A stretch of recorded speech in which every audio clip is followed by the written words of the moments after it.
You're watching CBS 11 News.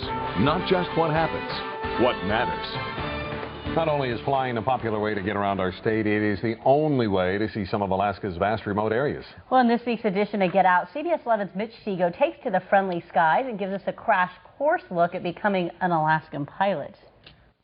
All right, welcome to this week's Get Out. And believe it or not, I'm going to be your pilot for today, so hold on to your hats.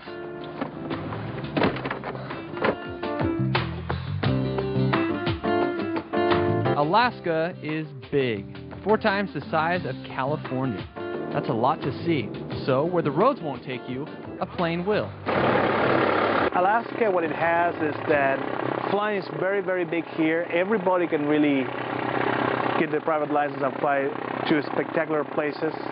So that's what encourages people to come to the school and learn how to fly. Take Flight Alaska is right here at Merrill Field. They're taking me through the first steps to becoming a pilot. So I start off by getting a rundown of the plane I'll be learning to fly in. it's very important for us to have the weight and balance very well done. We also take a last look at the weather It's a little bit bigger than what you saw over there. to assure the winds are in our favor before climbing aboard and taxiing to the runway. So when I tell you ready, you just pull back. Pull back. And then I will have you on that right there. Yeah. Merrill Tower, Cessna 35408, ready for takeoff. Rotation, speed. Pull back on the yoke. There you go. I begin my first flight by circling way up to the gorgeous Chugach Mountains, where Alaska's grandeur really begins to take shape. You know, the colors up here are so pretty, aren't they? There's very few things that you just can compare with flying, in my own opinion. The feeling that you have in the air is just unique. And when it's flare, when I say flare, it's just smooth, very smooth pullback. Before long, we were headed for Birchwood and my first big test. That's it. Whew, we just touched down in Birchwood, and it was a smooth landing.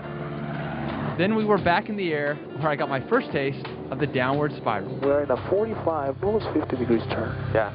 You almost feel like you're in a free fall. Getting your private license is not as complicated as you might think.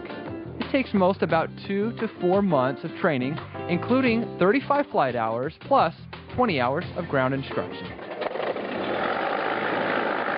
Flying in Alaska is challenging.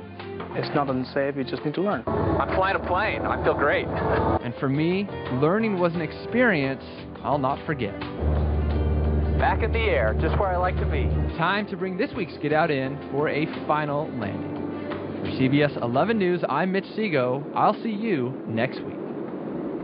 All right, good job, Mitch. Well, if you want to learn more about Take Flight Alaska and their classes, log on to our website. And if you have an idea for Mitch Seago, call him on the hotline at 273-3151. I do have an idea. Stay on the ground, Mitch. That's what CBS 11 News at 6 will be right back.